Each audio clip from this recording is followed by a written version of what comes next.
예, 감사합니다. 이번 집회 제목이 여러분 하나님의 히든 카드라고 돼 있어서 마음에 상당히 기쁨과 기대가 있었습니다. 사람들은 누구나 자기가 감추고 있는 카드가 있죠. 그 영어 표현으로도 I have a card in my sleeve 하면은 내 소마에 카드 한 장 정도 가지고 있다라는 뜻인데, 정말 누구든지 자기가 가지고 있는 히든 카드가 있잖아요. 저도 오늘 마치는 분들이 은혜를 받을 한마디는 남겨도 딱 끝날 때 할 겁니다.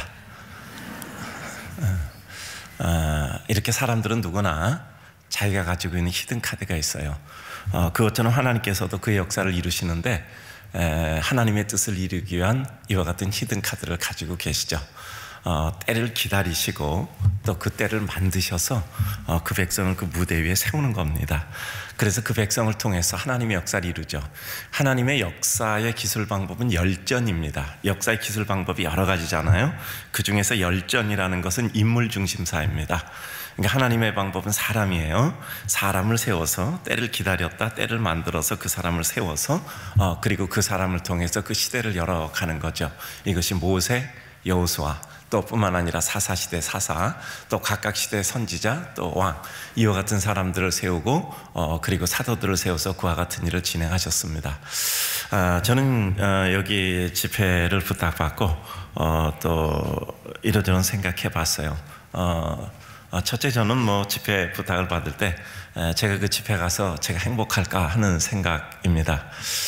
행복한 사람이 행복한 말씀을 전할 수 있지, 행복하지 못하면 늘 행복하지 못한 말씀을 전하게 되죠. 그래서 저는 저희 교회 보고 그 목사를 행복하게 만들어라 이렇게 부탁을 합니다. 여러분 생각해 보세요. 목사님이 강단에 가서 인생은 괴로운 것 이렇게 4주만 설교하면 여러분도 괴로워집니다. 아셨죠? 그러니까 그 목사님 좀 행복하게 해드려야 돼요. 저는 항상 전시복습, 본시, 차시예고 항상 이렇게 진행을 하거든요. 그래서 오늘도 이제 이전에 그 이틀 동안 한 것 이렇게 하면서 오늘 말씀을 시작하려고 했어요. 근데 제가 여기 오면서 생각하는 것이 그래도 행복하겠다라고 생각을 하고 왔는데 정말 행복을 했습니다. 제가 이제 40일 새벽기도 저희 마치고 딱 이제 지난 금요일 날 마쳤거든요. 그래서 여기 이제 3일 동안 와서 행복한 건 3일만 하면 되는구나. 그래서 행복했습니다. 그리고 또 우리 청년들 만나니까 행복하다. 저희 교회는 원래 1만 청년 1턴 리더라는 표제를 가지고 제가 청년들을 가르쳤어요. 근데 또 교회 한번 어려움이 있어서 요즘 좀 어려워졌는데, 그러나 그럼에도 불구하고 하나님께서 그 꿈은 무너지지 아니하며 하나님의 뜻을 이룰 것을 저는 믿고 있습니다. 저는 우리 3.1교회 청년들 보면 마음의 용기와 희망과 소망이 생겨요. 특별히 사람에 대한 욕심이 있는 저로서는 하나님께서 이렇게 위대한 하나님의 거룩한 백성들을 통해서 새 시대를 열어가신다는 생각을 하면 정말 늘 가슴에 뛰는 이와 같은 심정을 느끼게 됩니다. 제가 오늘 와서 보니까 이 교회 행사를 준비하는 팀이 저한테 이렇게 선물을 주셨어요. 뭐 과자도 들어있고 뭐 그런데 보니까 이제 제가 이따 잊어버리지 않고 가려고 책상에 올려놨어요. 그런데 거기 이제 카드를 주셨는데 보니까 제가 말씀을 드린 것을 이렇게 요약을 해놨는데 베드로 같았어요. 베드로는 요약을 잘하는 사람이거든요. 여러분 학교 다니면서 우리가 배우는 것은 요약의 능력입니다. 딱 지문 주고 주제가 뭔가, 중심 단어가 뭔가 이런 거 우리 학교 다니면서 계속 배우거든요. 요약의 능력이란 말이죠. 사물을 보고 관찰을 통해서 요약해내는 능력. 그게 뭡니까? 과학이잖아요. 자연과학, 사회과학, 인문과학. 모든 똑같은 상황에서 똑같은 일이 반복적으로 일어나요. 즉 패턴이 있단 말이에요. 그것을 정리한 게 과학이잖아요. 자연과학, 사회과학, 인문과학 모두가 똑같습니다. 그러니까 삶이라는 것은 결국 요약 능력이거든요. 그런데 굉장히 요약을 잘 하셨더라고요. 근데 또 이런 게 있습니다. 여러분 아십니까? 시인은 평론가를 잘 만나야 훌륭한 시인이 됩니다.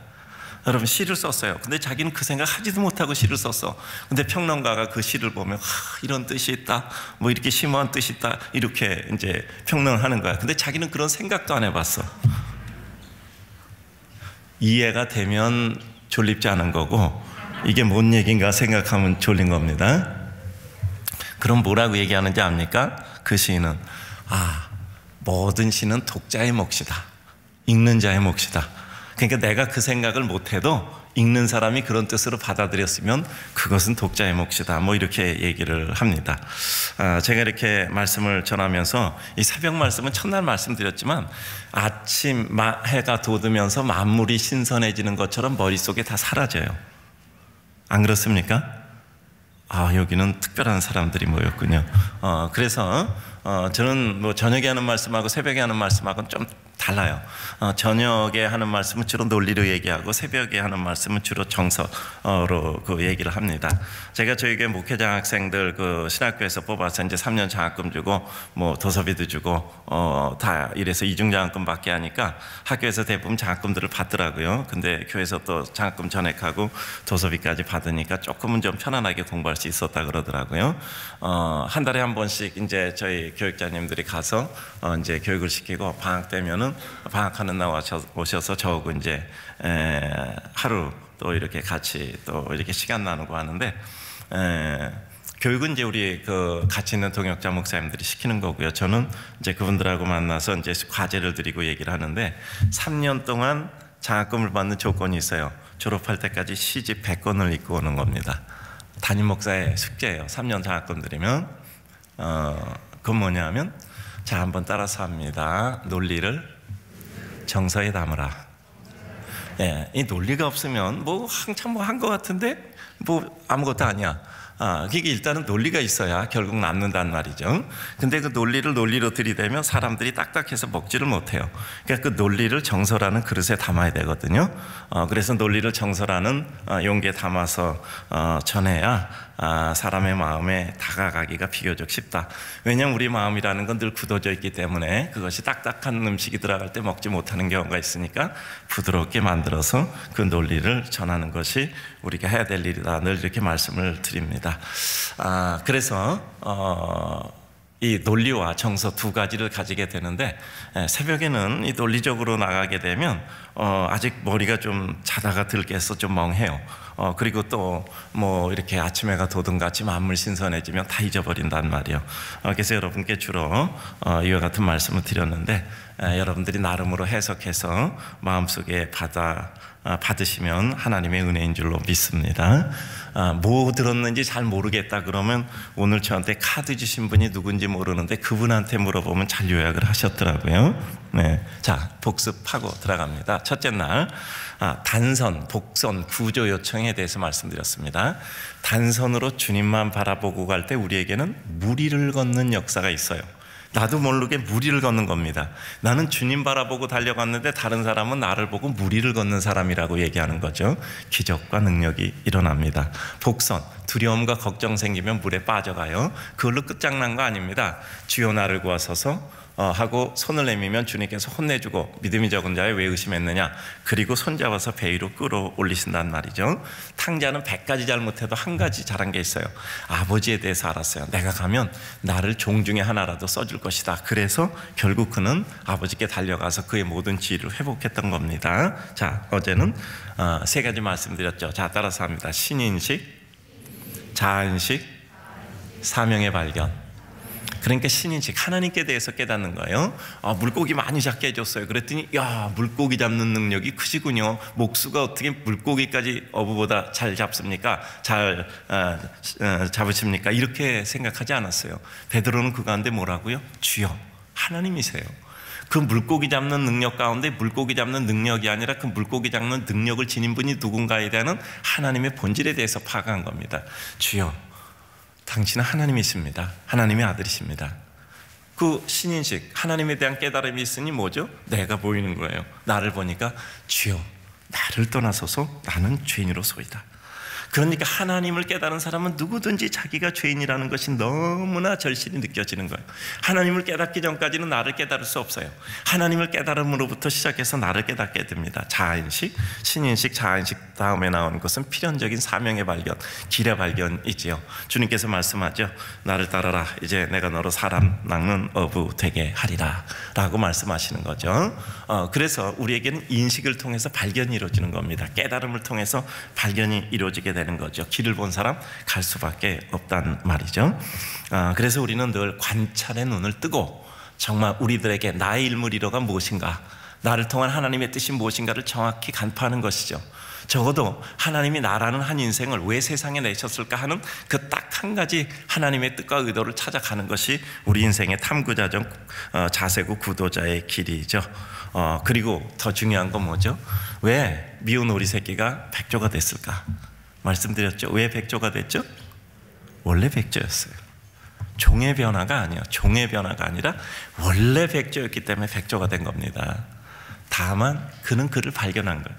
나는 미운 오리 새끼인 줄 알았는데 내가 미운 오리 새끼, 난 뭐 이렇게 살아 하는데 오늘 보니까 나 미운 오리 새끼 아니야, 내가 백조였네. 물에 비친 자기 모습이 그 아름다운 백조의 모습과 똑같은 것을 발견한 겁니다. 힘주어 보니까 저 백조처럼 날아가는 거예요. 우리의 삶이라는 게 어느 날 그렇단 말이죠. 우리의 삶 가운데 어느 날 하나님께서 은혜를 주시는 순간 우리 인생에는 우리 자신에 대한 깨달음이 생기는 거예요.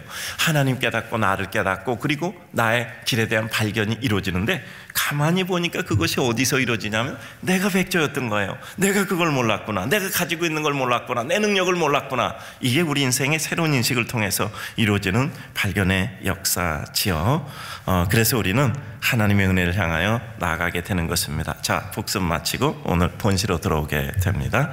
자, 성경을 보게 되면 원수를 사랑하라, 오른밤을 때리면 왼밤을 대라, 그리고 또 오리 가고자 하면 심리를 가주라, 이런단 말이요.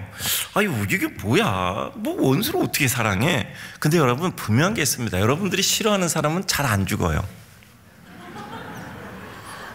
여러분들이 미워하는 사람은 오래 살아. 절대 여러분이 싫어하는 사람은 빨리 안 죽어요. 그리고 여러분들이 좋아하는 사람이 의외로 세상을 빨리 간단 말이에요. 그렇지 않습니까? 사랑하는 사람이 세상 빨리 가잖아. 또 그건 있어요. 사랑하니까 빨리 가는 것처럼 느껴지는 거고, 미워하니까 잘 안 죽는 것처럼 더 지루한 걸 뿐이야. 여러분, 우리의 삶 가운데 그게 우리 인생인데 어떻게 우리가 그러면 이 인생을 행복하게 살아야 될까에 대한 생각을 해봐야 되잖아. 많은 기도는요, 쌀 넣고 물 넣고 전기밥솥에 뚜껑 닫아서 스위치 누르면 그 전기밥솥에 손 넣고 주여 배고프니까 빨리 되게 해주십시오 하고 통성 기도하고 막 안찰 기도를 해도 잘못하면 손만 대어요. 차라리 내 가슴에 손을 얹고, 하나님, 내가 저 밥이 될 때까지 편안하게 기다리도록 내 마음 편안을 더하여 주시옵소서. 이런 때가 더 많아요. 하나님, 기도했으면 꽃피기를 기도했으면 꽃이 필 때까지 기다려야 되잖아. 기다릴 때 조급하면 하나님, 내가 꽃이 필 때까지 평안히 기다릴 수 있는 내 마음의 평안을 주십시오. 이게 우리들에게 아주 중요한 기도일 때가 많아요. 세상이 바뀌지 않는단 말이야. 하나님, 세상 바뀌게 해주십시오. 그럼 세상 바뀌게 해달라고 기도했으면 하나님, 세상 바뀔 때까지 내가 무엇인가 평안을 가지고 유익한 일을 하면서 저 바뀌기를 기다리게 하여 주시옵소서. 그때가 필요한 거예요. 여러분, 우리 삶이라는 것은 어쩔 수 없이 터널을 통과해서 빛의 세계를 맞이하게 됩니다. 근데 그게 너무 괴로워. 그래서 막 머리 박박 쥐어뜯고 뭐 벽에다 막 머리 부딪히고 피투성이가 돼서 어느 날 딱 보니까 터널의 끝이 왔네. 그때 나를 달려다 보니까 이거 나 다 망가졌어. 빛의 세계가 와도 나는 다 망가졌어. 그럼 뭐야? 그 터널을 통과하는 의미가 없는 거야. 그럼 터널을 통과할 때 반드시 빛이 있어. 근데 나는 나를 보호해야 돼. 나는 나를 보호해야 돼. 그래야 내가 이 터널을 통과해서 빛의 세계가 있을 때 내가 잘 만들어져 있고 보존돼 있어서 내가 저 빛의 세계를 향해 달려갈 거야 하고 자기를 보호하는 거예요. 절대 망가지지 않으려고, 절대 무너지지 않으려고 자기를 보호하는 겁니다. 잘 보호하고 내 마음을 지켜야지, 내가 나를 지켜야지, 내 주변을 지켜야지, 그러면서 잘 거길 가는 거예요. 그런데 빛의 세계 왔어요. 끝났네 하고 그냥 전력을 다해서 그 빛의 세계를 향하여 전력 질주하게 되는 겁니다. 그래서 여러분, 중요한 게 뭐냐 합니까? 자, 따라서 합시다. 망할 때 잘 망합시다. 망할 때 잘 망해야 돼요. 망할 때 다 잘 망하지 못하고, 망할 때 관계 다 끊어놓고 남 다 비난해놓고 망할 때 그 자기 마음 다 무너졌고, 그러면 나중에 하나님이 우리에게 새로운 부활의 기회를 주실 때 우리는 일어날 기력이 없는 거야. 아니, 주변 단계 다 끊어놨잖아. 사람 다 비난해놓고 우리 인격 다 무너졌잖아. 그러면 우리에게 다시 기회의 무대가 딱 열려서 새로운 이막이 열릴 때 우린 거기서 무슨 힘으로 우린 달려가냐 말이요. 망할 때 장을 망해야 돼요. 제가 그래서 저희 교원들한테 개업 예배 드릴 때 은혜 받았던 것처럼 망해서 폐업 예배 드릴 때도 하나님 앞에 폐업 예배 드리라 그랬어요. 근데 저희 교원 중에서 정말 폐업 예배 드릴 때 저를 불러서 예배 드린 사람이 있더라고요. 망할 때 잘 망해야 돼요. 그러면 이막이 열리는 거예요. 새로운 무대가 열려요. 그때 하나님의 은혜의 기회 무대를 달려갈 수 있는 거예요. 그래서 우리는 하나님의 은혜 가운데 어떻게 해서든지 우리가 상처받을 때, 고통받을 때, 괴로울 때 그 순간을 잘 견디고 아름답게 꽃을 피울 수 있는 이와 같은 토양을 만들어야 되는 겁니다. 원수를 사랑하라. 오리가지 하면 심리가지라. 걷어달라고 하면 소옥까지 주라. 오른밤 때는 왼밤 주라. 도대체 이게 뭐야? 주님은 왜 우리에게 이렇게 정말 할 수 없는 어려운 일만 시킬까? 그럼 뭐 목사 보고 목사님은 그렇게 합니까? 저도 못하죠. 하고 싶어하는 사람일 뿐입니다. 우리 삶이라는 것은 구도자의 과정이잖아요. 근데 그것이 이루어질 때는 어때죠? 천국에 갈 때 모습이에요. 저는 장례 참 많이 치렀어요. 장례 정말 수없이 1년에 장례 200건씩이었어 전에. 근데 제가 그래도 장례는 제가 중요하게 여겨서 저는 장례 굉장히 중요하게 여겨요. 그래서 제가 이제 우리 요즘 성도들에게 카피 하나씩 써드리거든요. 그래서 성도 생각나면 카피 하나 써서 플랜카드 하나 걸어줘요. 그러면 갑자기 VIP 그 장례식장이 되더라고. 그런데요, 정말 그러저러한 생각을 해요. 제 장례 가서 꼭 그런 설교가 가거든요. 우리 인생이 말입니다. 하나님 나라 갈 때 어떤 모습으로 갈까요? 그럼 세상 떠날 때 그 모습으로 갈까요? 그럼 세상 떠날 때 다 쇠망해서 가잖아요. 다 사람 찌그러지고 쪼글쪼글하고 힘도 없고 기운도 없고 거의 대부분 병상에서 가고요. 또 대부분 또 사고당해서 가면 그 모습이면 천국엔 피투성이 사람만 있냐고, 천국에는 여러 노인들만 살고 있냐고. 그건 아니잖아, 그죠? 아니 아는 게 없어. 첫날부터 보니까. 아니 천국에 그렇게 다 찌그러진 사람만 있냐고. 그럼 그게 천국이냐고요. 생각해봐. 죽을 때 그 모습으로 천국 들어가면 그럼 다 찌그러지는 사람만 있고, 다 할머니 할아버지만 있고, 다 병석에 누워있는 바짝 마른 사람만 있냐고요. 사람 세상 떠날 때 다 바짝 말라져 있잖아요. 요즘 어떤 광고 하는 거 보니까 우리 인생은 결국은 10년 아프고 갑니다. 대비하세요. 이런 거 보니까 정말 인생 10년 아프고 가는가 봐요. 평균적으로. 그럼 그때 세방한 모습으로 가냐? 그건 아니잖아. 하나님이 우리가 천국에 갈 때 하나님의 나라의 거룩한 백성으로 재창조한 하나님의 거룩한 백성으로 이제 천국에 가는 거잖아요. 가장 영원한 모습으로 하나님 앞에 가 우리 주 예수 그리스도와 함께 낙원의 기쁨과 즐거움을 누리잖아요. 즉 우리 인생의 완성은 딱 천국 들어가는 문 앞에서 하나님께서 우리에게 은혜의 완성을 통해서 천국 백성으로 만들어 들여보내시는 거잖아요. 그러니까 우리는 그걸 기대하는 거잖아요. 그러니까 저는 참 임종을 많이 봤어요. 임종을 많이 봤는데 성도들 가운데 저는 예수 그리스도 살아계시다고 저는 믿습니다. 성도들 가운데 정말 죽음을 두려워하는 분은 제가 보기에는 없었어요. 다 일단은 의식이 있다면 목사님 감사합니다. 정말 하늘의 영광을 기대합니다. 다 이루고 돌아가시더라고요. 그래서 저는 정말 마음의 확신을 가집니다. 여러분 우리 인생 가운데 하나님의 큰 은혜죠. 그러니까 우리 원수 사랑하라 이거 어떻게 해석하느냐 이 말이죠. 저는 이렇게 해석합니다. 큰 사람 되라 이 뜻이에요. 큰 사람 되라, 멀리서 큰 윤곽 속에서 보라 라는 뜻이라고 생각을 합니다. 그래요. 우리가 눈에 가까이 보는 거하고 멀리 보는 거하고 전혀 다르단 말이죠. 여러분 저는 이런 얘기 좋아하는데요. 좀 그렇습니다. 여러분 새벽부터 왜 이러냐 그러지 말고 저희 집이 15층에 삽니다. 이렇게 지하 주차장에서 이렇게 올라가면 두 층 정도 돼요. 여러분 아파트 계단 몇 개인지 모르죠? 아는 게 없으니까 이것도 모를 거야. 16개입니다. 대부분 8개하고 칸 이렇게 돌아가서 8개에서 16개입니다. 대부분 그래요. 가서 세보세요. 대부분은 그렇습니다. 근데 그런 거 계산하니까 2층이야. 저희 집 15층이에요. 그래서 제가 이제 주로 운동을 해야 되니까 걸어 다닌단 말이에요. 못 걸어 다닐 때도 있고요. 물건 들었다나 그런 때 별로 없지만 하여간 또 그런 때 있단 말이야. 근데 저는요 맨날 걸어 올라가면서 그 아파트 그 계단에 그 유리창을 다 열어요. 좀 맑은 공기 쐴라 그럼 청소하시는 분 또 계속 그걸 닫네. 근데 걸어가는데 이게 15층에서 2층 그 지하 주차장에 올라가는 것까지 높이면 17층이잖아. 이거 17층 올라가니까 힘들어. 그래서 그냥 끝까지 올라갔어요. 21층이니까 23층이잖아요. 그래서 끝까지 올라갔어. 17층 올라가는 거 어려우나 21층이니까 23층 올라가는 거나 똑같잖아. 어차피 어려운 거. 그러면 이제 거기까지 올라와서 이제 그 다음에 또 다시 아래층으로 또 엘리베이터 타고 내려와. 그래서 이제 17층 가. 그럼 40층이더라고. 한 번에 17층 올라가는 거 힘들어서 40층 올라가 버리니까 그 다음부터는 일도 아니야. 그래서 제가 이런 얘기해요. 자, 따라서 합시다. 70점 맞기 어려우면, 자, 아니 너무 질린 것 같아. 자, 70점 맞기 어려우면 90점 맞아버립시다. 네, 어차피 어려운 거 똑같아. 뭐 70점이나 90점이나 다 어려운 거야. 그럴 바에는 70점 맞느니 차라리 90점 한 번에 맞아버리면 그냥 자, 따라서 합시다. 한 번 하면 능력이다. 과정이 포함된 한 번 하면 능력이다. 그래요. 뭐 요행수로 한 번 낸 건 능력이 아니고 과정이 포함된 그 습득된 한 번이면 그것은 능력입니다. 왜냐하면 다음에 반복 재생산되거든요. 그러니까 우리의 삶 가운데서 정말 지경을 한꺼번에 넓혀버려야 돼요. 제가 부목사님과 담임 목사가 다른 점을 하나 발견했어요. 제가 이제 저희 로비 이렇게 있는데 전에 지금 얼마 전에 저희 뭐 조그맣게 그 땅에 이제 새로 하나 지었습니다. 근데 그 전에 이렇게 했는데 교육관 1교육관, 2교육관, 3교육관 이렇게 있어요. 이렇게 이제 어떤 사람이 들어오더라. 내가 이렇게 봤는데 우리 교회 부목사님 보고 물어보더라고. 혹시 여기 1교육관이 어디예요? 그러니까 우리 부목사님이요 거기다 야 이쪽으로 내려가서 저쪽에 있습니다 하고 잘 가르쳐 주더라. 그 사람이 예 그러더라고. 이제 그분이 다 갔어요. 제가 그걸 이제 봤단 말이에요. 그러다가 제가 이렇게 말씀드렸습니다.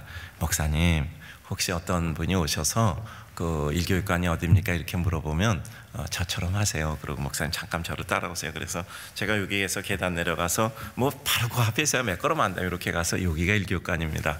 제가 그렇게 가르쳤거든요. 여기 내려가서 여기 내서 여기 나서 하지 말고 이렇게 하지 말고 그 몇 걸음인데 가서 예 저 따라오세요. 그러면 예 따라와서 자 그 문 앞에 가서 여기가 1교육관입니다 하고 문 열어주면 그분이 얼마나 좋아하겠습니까? 그렇게 말씀드렸거든요. 이거 보니까요 미국에 가서 길을 물어보면 대부분 이렇게 자세히 가서 가르쳐주는 분들이 꽤 되더라고요. 제가 그래서 그거는 배웠어요. 아주 안식년 갔을 때 오래전인데 이렇게 길 물어보면 거기 뭐 대부분 길 물어보면 그렇게 자세히 좀 비교적 가르쳐주더라고요. 그래서 그때 제가 좀 감동을 받은 게 있어서 제가 그 다음에 물어보면 꼭 그래요. 조금 몇 걸음 더 가서 예 이쪽으로 하고 이쪽에서 가서 예 이쪽으로 가시면 됩니다. 제가 보니까 그게 부목사님하고 담임 목사하고 차이였던 것 같아요. 제가 그래서 이제 아무래도 담임 목사는 그래도 한 분이라도 더 또 조금은 이제 마음이 좀 따뜻하잖아요. 그래서 부목사는 나쁜 게 아니라 아직까지 나이가 적으니까 그런 것뿐이죠. 그래서 그런 생각을 해봤습니다. 조금 더 마음 넓히면 삶이 달라 보입니다. 여러분 나태주 시인 요새 그 할아버지 시인 그 시 많이 여러분 읽으시잖아요. 갑자기 그분 노인 돼서 유명해졌어. 자, 우리 한번 따라서 합시다. 풀꽃이라는 시인데요. 가까이 보아야 아름답다. 오래 보아야 사랑스럽다. 옆에 사람 한번 봅시다. 당신도 그렇다. 그래요. 우리는 가까이 보아야 더 아름다워요. 오래 보아야 더 사랑스럽습니다. 당신이 그래요. 내 옆에 있는 사람이 그렇습니다. 그래요. 이건 가까이 본 거죠. 미시죠. 그 다음에 때로는 거시, 저 멀리 보는 거잖아요. 큰 틀에서 봐야 돼요. 가까이도 보고 멀리도 보고. 그래요. 가까이 보면 아름다워요. 또 오래 들여다보면 또 아름다워요. 또 멀리서 보면 큰 틀이 보인단 말이죠.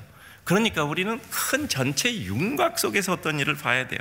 그럼 원수를 사랑하라. 오리 가지 않은 대신 여러분 생각해 보세요. 저희 손주가 있는데 와서 괜히 저 뺨을 이렇게 친다 그래 봐. 걔가 내 뺨을 친다고 얘기하겠습니까? 할아버지 좋으니까 와서 뭐 이러고 놀겠죠. 그렇잖아요. 여러분 생각해 보세요. 나는 할아버지니까 걔는 손주니까 나는 뭐 이렇게 미워하지 않아. 그리고 걔가 어떤 일을 해도 다 이뻐. 그러면요 와서 뭐 토닥토닥해도 이건 뺨 때리는 게 아니라 토닥토닥이야. 여러분 사랑하면 허물이 없어 보여. 사랑은 모든 죄를 덮는다고 했거든요. 그러니까 우리의 삶 가운데 마음 하나 넓어지면 모든 게 편안해지는 거예요. 어떤 사람이 나 배고픈데 그렇게 얘기하면 여러분들은 어떻게 합니까? 밥 사주잖아요. 그리고 밥만 사줍니까? 여러분들은 뭐라고 얘기합니까? 야, 나 이거 좀 가진 건데 미안해. 가진 게 이것밖에 없어. 정말 미안하고 슬며시 손에 집어주잖아요. 그리고 혹시 또 배고프면 구자번호 나한테 불러줘. 그러잖아요. 그죠? 여러분, 좀 그러면 안 되나? 좀 그러면 안 되나? 그렇잖아요. 주는 사람은요 죽을 때까지 주고 살아요. 어떻게 하면 받을까 생각하는 사람은 죽을 때까지 받고 살아요. 여러분 이건 정말 제 말이 맞습니다.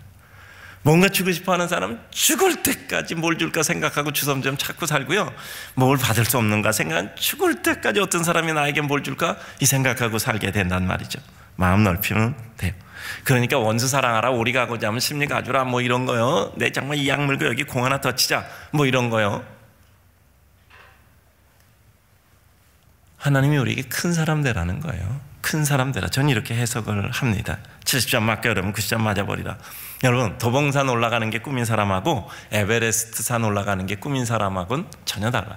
저는 안나푸르나 그것도 갔다 왔고 에베레스트도 갔다 왔습니다. 그 산 꼭대기 올라간 게 아니라 그 산을 볼 수 있는 지점까지 가서 보고 온 거예요. 그래도 몇천 미터는 올라간 겁니다. 그 전망대나 뭐 이런데 그 잘 보이는 자리까지 가는 거 트레킹하고 온 거죠. 그래도 몇천 미터는 가요. 고산증도 다 느끼고 그런 겁니다. 근데요, 도봉산 기분 좋게 컨디션 좋은 날 나가서 그냥 빨리 뛰어서 한 2-3시간, 그리고 좀 천천히 가면 4시간, 5시간 뭐 갑니다. 800m 가서 만세 내 인생의 꿈을 이뤘다. 800m. 근데 에베레스트산 가려면 8848이란 말이야. 근데 거기 가려면요, 그건 안 돼요. 비가 와도 눈이 와도 연습해야 돼. 가다가 미끄러져도 연습해야 되고, 일부러 추운 날 가야 되고, 날씨 나쁜 날, 바람 부는 날이나 골라서 가야 돼. 왜냐하면 생존 훈련 해야 되니까. 그러고 가다가 하다 못해 뭐 다리가 부러져도 야, 여기서 생존하는 훈련을 해야지. 그러고 낙심하지 않고 또 다시 거기서 살아나야 돼. 거기 엄은길 씨의 8,000m 희망과 고독이라는 책 제가 좋아하거든요. 거기 보면요, 그 위성봉까지 해서 16자를 올라요. 근데 거기 그거 오른 거 연보스인데 그 옆에 뭐가 있는지 알아요? 실패 연보예요. 몇백 미터 앞두고 뻔히 보이는데 실패하고 내려온 게 훨씬 더 많아, 훨씬 더 길어. 왜 그런지 아세요? 기상에 약하죠, 대부분. 그러니까 몇백 미터 가고 저거 단숨에 뛰어간다. 여러분, 얼마나 그 사람들 눈물 나겠습니까? 여러분, 그 수많은 원정대들이 간단 말이에요. 거기다 뭐 쉘퍼도 있고, 그 다음에 포터도 있고, 그 수십 명이 가서 그 날들을 기다리면서 거기 마지막에 3명이 간단 말이에요. 아니면 마지막에 공격조 2명이 가는 거예요. 뭐 3명이 갔다가도 1명 남고 2명이 대장이 지정하나요? 그건 절대적인 대장의 권한입니다. 뭐죠? 그날 컨디션 누가 좋나? 그날에 따라서 그 사람 데리고 가는 거예요. 3명이 갔다가도 한 사람은 택함 받지 못하고 거기서 또 기다려야 돼. 그 둘이 가는 거야. 거기서 뽑힌 사람은 영웅이 되는 거예요. 근데 그 좋은 기회를, 정말 그 좋은 기회를 놓친단 말이에요. 다 우리 인생이라는 것은 그렇게 성공보다는 실패가 훨씬 더 많아요. 엄은길 씨 그 16자 올라온 거 뭐 이렇게 16줄이겠잖아요. 근데 여기 실패한 연보는 훨씬 더 길어요. 내가 그 사람 좀 교회 간증 좀 시키려고 그랬는데 예수를 안 믿어서 좀 안타깝더라고. 난 그분 개인적으로 굉장히 좋아해요. 굉장히 좋아합니다. 근데 정말 우리 삶 가운데서요, 정말 도봉산 올라가는 게 꿈인 사람하고 에베레스트 올라가는 게 꿈인 사람하고는 전혀 사는 게 달라요. 생각도 다르고 훈련도 다르고 어떤 일을 삶으로 평가하는 것도 다르고 기준과 모든 게 달라진단 말이에요. 그러니까 야, 이건 슬픔이 아니야, 이런 정도는 거쳐 가야 돼 생각하면 가는 겁니다. 뭐 오리가 자는데 심리가 이 정도 할 수 있어. 겉옷 달라는데 속옷죠? 아유, 나 미안해요, 나 안 옷 입는 입이 좀 여러 개 있는데요, 이거 정말 좀 가져갈 수 있어요? 좀 뭐 드릴 수 있잖아. 그렇잖아요. 우리의 삶 가운데 어떻게 마음 먹느냐에 따라서 다르단 말이죠. 그러니까 우리는 우리에게 수없이 다가오는 삶의 상처들이 있어요. 가장 상처 많이 받는 건 사랑하는 사람으로부터 받는 거예요. 그래서 사람들이 누구로부터 상처를 받냐 하면 부모로부터 상처를 가장 많이 받아요. 왜 그런지 아세요? 부모가 미숙하니까. 어린애들 키울 때 부모가 성숙됐습니까? 저도 아이 키워봤지만요, 그때 제일 미숙했던 것 같아. 잘해준다는 게 상처만 준 것 같아. 그래서 요즘도 그 아이들 뭐 결혼한 아이도 있고 다 컨데 그때 미안했다 그러면 뭐 그런 얘기하죠. 그래, 우리 다 몰래 다 놀았어요 그러더라고. 그리고 또 뭐 아주 쟤는 이해한다는 듯이 다 이해해요 뭐 그러더라고. 미숙해서 그런 거예요. 미숙해서. 뭐 부모로도 잘하려고 한 건데 잘할 줄 모르니까 그렇게 상처 주고 있었던 거잖아요. 나중에 깨달았더니 이미 다 커져 있는 거고요. 그 상처를 어떻게 극복하느냐에 따라서 그 삶이 결정되는 것이지 상처 없는 사람은 없어요. 여러분, 저도 뭐 많은 성도들 이렇게 봤잖아요. 많은 성도들 봤어요. 많은 성도들 봤습니다. 근데 제가 보기엔 하나님 정말 공평하세요. 정말 공평하세요. 모두가 슬픔이 있고 모두가 눈물이 있고 그저 몰라서 그럴 뿐이지 다 아픔이 있는 거예요. 목사의 눈으로 바라보는 성도는 늘 가여운 사람이었어요. 그러니까 그분들 위해서 기도하지 않을 수가 없는 거죠. 그러니까 가여운 사람들 보면 그들 위해서 뜨겁게 기도하다 보면 목사가 영적으로 충만해지더라고요. 자, 그런 겁니다. 그래서 우리는 어떻게 살아가는가? 오늘 제목이 뭡니까? 상처를 꽃으로 피워내는 사람이에요. 상처를 꽃으로 피워내는 사람. 자, 이렇게 진행합니다. 상처받고 살아가는데 문제는 상처를 어떻게 극복하고 치유하고 회복하여 그것을 꽃을 피워내느냐 하는 것이 우리의 삶이란 말이죠. 여러분, 부모로부터 상처받고, 그리고 여러분 좋은 사람 만나잖아. 근데 거기서 상처받고 또 헤어져. 몇 번 헤어지다 성숙해져서 이제 만나서 이루어지는 것이 가정이고, 그러므로 말미암아 그 가운데 서로를 알잖아요. 그리고 그런 가운데 또 자녀들 키우고 또 자녀로부터 상처받고. 여러분, 부모가 누구로부터 상처받는지 알아요? 자녀로부터 또 부모는 상처받아요.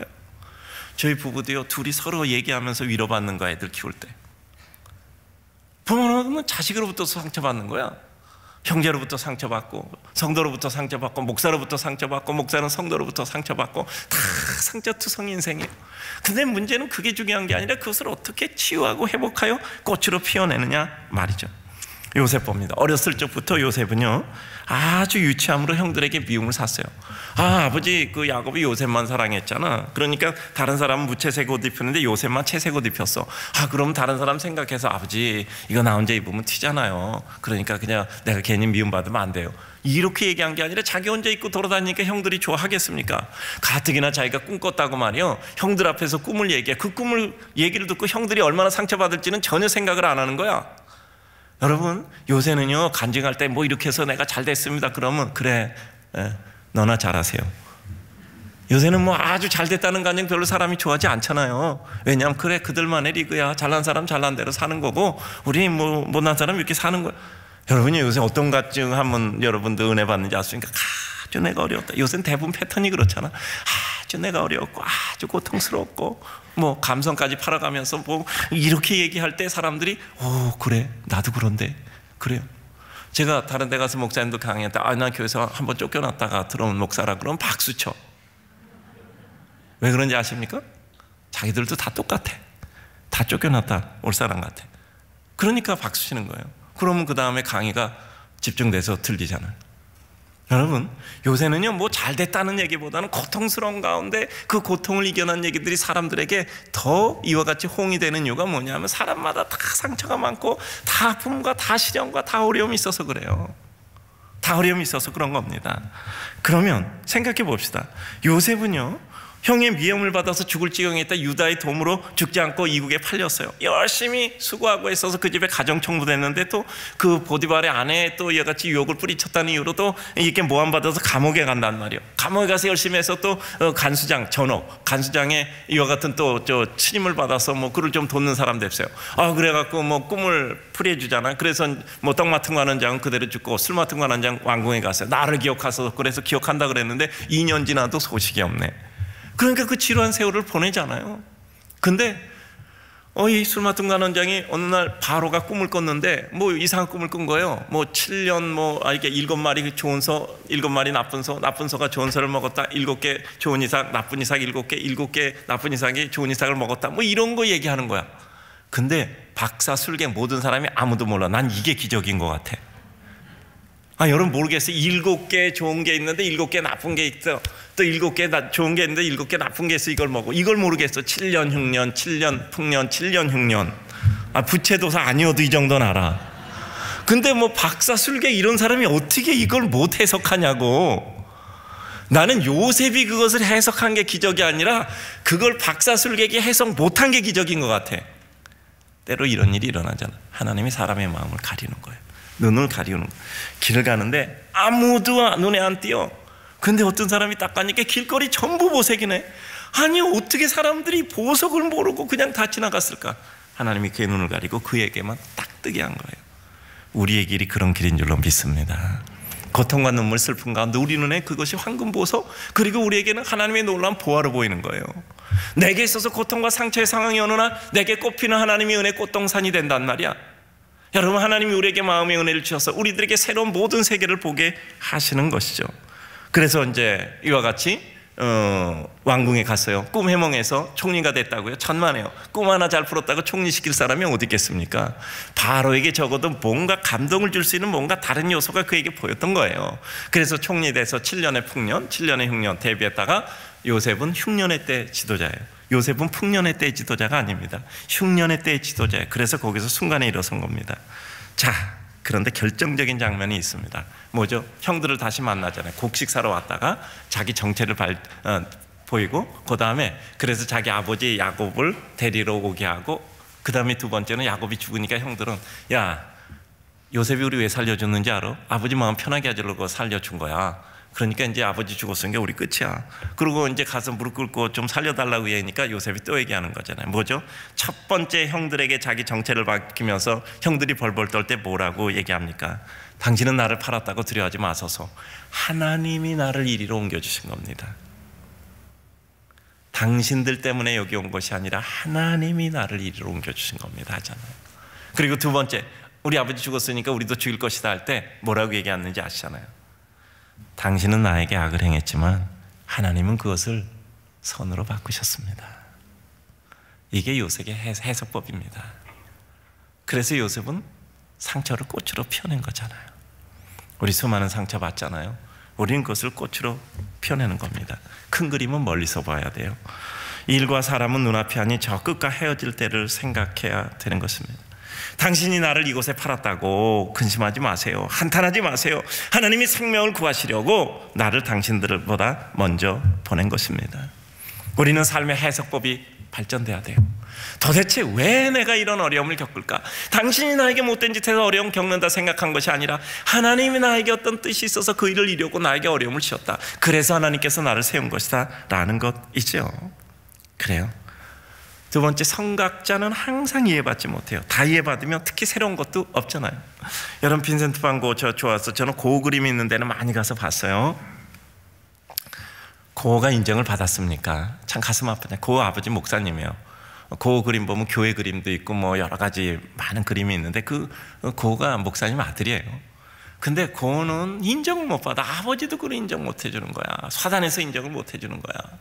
그 그림이 팔리질 않잖아. 동생 테오도르거든요. 테오도르가 화상을 했어요. 그래서 늘 팔리지 않는 형의 그림을 팔았다고 얘기하면서 돈을 보내주면 그거 빵 사 먹고 그림 물감 사서 그림 그렸어요. 여러분, 가슴 아픈 생레미 시대 그 정신병원 시대예요. 정신병원에서 그 붓꽃 그림 그리고 다 정신병원에서 그 정신병원에서 그 밖에 보이는 꽃밭에 붓꽃 그리고 그런 거예요. 평생 동안 그런 사람에게 인정을 못 받았던 거예요. 가슴 아프잖아. 그 동생이 방문을 했어. 죄송합니다. 이런 표현 쓰러서 그냥 용어 다른 게 없어서 이렇게 표현합니다. 창녀와 더불어 살고 있어. 동생이 얘기하는 거야. 그래도 목사 아들들이잖아. 목사 아들들이잖아 둘 다. 형, 이건 아니잖아. 형, 이건 아니잖아. 근데 고호의 그 말이 너무 가슴 아픈 거예요. 이제까지 내 인생에서 나를 인정해주는 여자는 이 여자밖에 없었다. 이제까지 내 평생 나를 인정해주는 사람은 이 여자밖에 없었다. 전혀 인정을 받지 못하고 있었던 거예요. 너무 가슴이 황파되어 있던 거예요. 고흐는 동생 테오도로에게 편지할 때 어떻게 했는지 압니까? 둘의 무덤이 같이 있어요. 테오도로하고 빈센트하고 무덤이 같이 있다고요. 나는 72시간 그림을 그리고 그림 밑에 있는데, 완성된 그림 밑에 있는데 너무 행복하다. 너무 행복하다. 그런 편지를 썼어요. 그 고흐의 편지를 보면. 그런데 그림이 팔리지 않는 거예요. 그렇지만 그 인정받지 못한 고흐, 그럼에도 불구하고 그는 마지막까지 그림을 그리지 않아요. 고흐 그림의 특징이 있어요. 뭔지 아십니까? 고흐는요, 그림을 잘도 그렸지만 많이 그렸어요. 밥만 먹으면 그림을 그린 거예요. 고흐는 원래 17살 때 모든 기초대생을 완벽히 끝낸 사람이거든요. 여러분 한번 생각해 보세요. 저는 고흐 그림 보면 그냥 보는 것만 해도 감동이 되는 것 같아요. 근데 우리 인생, 우리 이중섭도 그렇잖아요.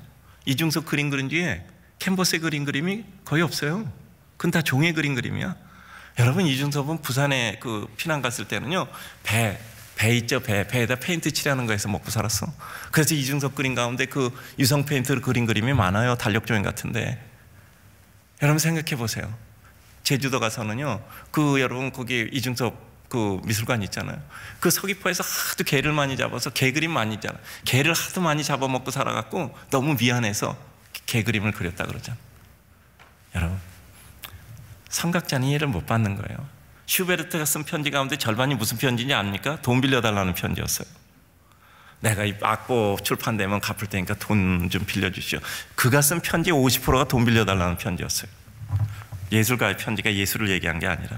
그래요, 선곡자는 이해받지 못합니다. 여러분, 그래서 그걸 상처로 삼으면 안 돼요.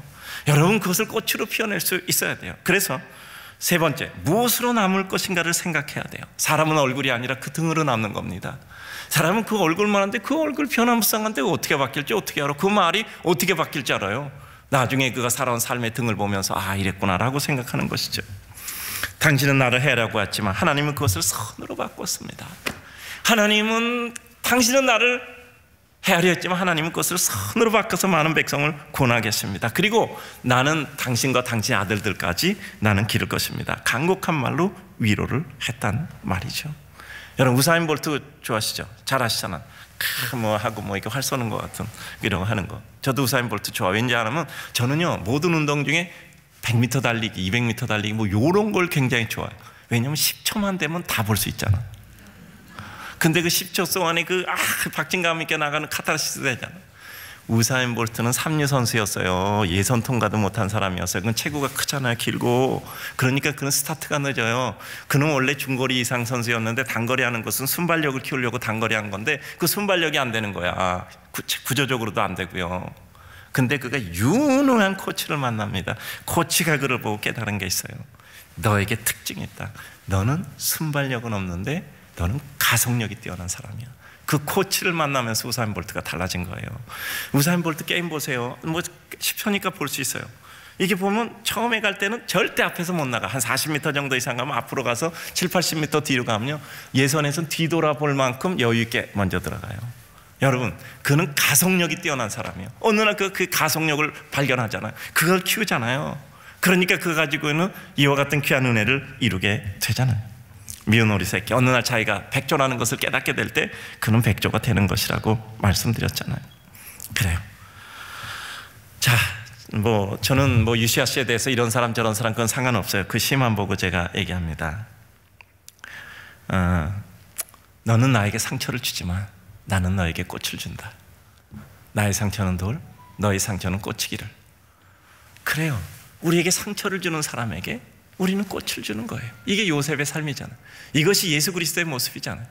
그래서 우리는 하나님의 은혜 가운데 주의 역사를 이루는 겁니다. 너는 나에게 상처를 주지만 나는 너에게 꽃을 준다. 나의 상처는 돌이지만 너의 상처는 꽃이기를 원한다. 그것이 우리 삶이잖아요. 예수 그리스도의 삶이잖아요. 이 말씀 드리면 될 것 같아요. 바닷가 가시면은 이 모래사장 있잖아. 거기 보면 사람들이 발자국도 내고 뭐 모래톱도 쌓고 뭐 그래도 울퉁불퉁해. 거기다 그 이름도 있잖아. 누구야 내 거 뭐 이런 것도 써 있고 뭐 이렇게 울퉁불퉁해. 근데 저는 바닷가 갈 때마다 놀라운 게 있어요. 뭔지 아십니까? 파도가 치잖아. 싹 와서 치면 그 울퉁불퉁했던 그 모래사장이 깨끗하고 판판해지는 거야. 저는 그때 놀라운 경이로움이 있어요. 사람이 그거 치운다고 안 되는데 파도가 한번 착 스쳤다가 하면 그 모래사장이 아주 저는 그때마다 하나님이 제 가슴을 스쳐가는 그때를 늘 생각을 해요. 저는 신비주의자 아닌데 하나님이 문득 스쳐가시는 때가 있어요. 그때 가슴의 슬픔, 가슴의 울분, 분노 그런 것들이 깨끗하게 씻어지잖아요. 저 그래서 바닷가 가면요, 그 파도가 왔다 가는 거 보면 놀라운 경이로움이 있어요. 하나님이 우리 씻어주시기를 주님의 이름으로 축복합니다. 우리의 상처들이 씻어져 문득 하나님의 은혜 가운데 우리는 새로운 역사 이루는 것입니다. 큰 나무 되세요. 큰 나무 되시기를 바랍니다. 오리가 잡은 심리 가지고 걷어달라고 하면 속까지 줄 수 있는 큰 나무. 나 안 입는 옷 좀 있어요. 좀 가져가세요. 나 정말 이렇게 쓰다가 좀 남은 돈 있네요. 좀 가져가세요. 좀 그 주머니에 구멍 뚫고 다니라 그러거든요. 줄줄 흘리면 흘려야 듣는 사람 있잖아. 이런 보아스의 축복 있잖아. 이삭 주스러 오면 미리 뿌려놓는 거야. 그렇잖아요. 큰 나무, 동네 큰 나무, 추억과 꿈이 있는 큰 나무 있잖아요. 거기 사람들 모여서 있잖아요. 추억을 가지고 있어요. 큰 나무 특징이 뭔지 아죠? 잘 알아서 합시다. 큰 나무는 무조건 그 자리에 오래 있는 겁니다. 옮겨 심은 나무는 절대 큰 나무 못 됩니다. 그 자리에 무조건. 우리 청년들 늙어 죽을 때까지 삼일교회 다니길 주의 이름으로 축복합니다. 그래야 큰 나무 돼요. 여러분 어떤 것이든지 막 마음 정하고 큰 나무 돼. 그래야 많은 사람이 그 가운데 쉬어갑니다. 여러분 하나님의 히든카드 되시기를 주님의 이름으로 축복합니다. 다 같이 기도하겠습니다. 하나님 아버지, 내 가슴 주께서 파도로 씻어주시듯 주님의 파도로 내 가슴에 울퉁불퉁한 상처들, 가슴 아픈 것들, 내 마음의 고통스러운 모든 것들 하나님께서 씻어 주시옵소서. 하나님께서 주의 파도로, 은혜의 파도로 내 가슴 쓸어주셔서 내 가슴에 고통스러웠던 삶의 기억들, 내 가슴 속에 씻을 수 없는, 지울 수 없었던 나의 삶의 상처들, 내 가슴 속에 가슴 아픈 기억들 하나님께서 씻어주시고 하나님의 히든카드로 사용될 수 있는 여호와의 백성 되게 하소서. 내가 상처 없어야, 내가 상처 씻어야, 내가 상처를 극복해야 누군가의 상처를 치유해 줄 수 있는 사람이 됩니다. 내 상처는 돌처럼 굳어졌을지라도 나는 그것으로 꽃을 피워 누구에게 줄 수 있는 하나님의 사람 되게 하여 주시옵소서. 큰 나무가 되어 많은 사람이 내게 와서 기대 쉴 수 있게 하시고 내 그늘에, 그 그늘에 쉴 수 있는 큰 나무가 되게 하여 주시옵소서. 그리고 이 3.1교회가 큰 나무가 되어 이 3.1교회 그늘 아래 많은 사람이 쉬어가 용기를 얻을 수 있도록 은혜를 베풀어 주시옵소서. 이번 선교를 통해서 하나님의 영광 이루게 하소서 기도합니다. 다 같이 기도하겠습니다. 하나님 아버지 감사합니다. 하나님께서 은혜, 온청, 능력, 영광 더하여 주셔서 하나님의 은혜로 말미암아 우리의 모든 상처 씻어줘. 아버지 하나님이여, 너는 나에게 상처를 주지 마.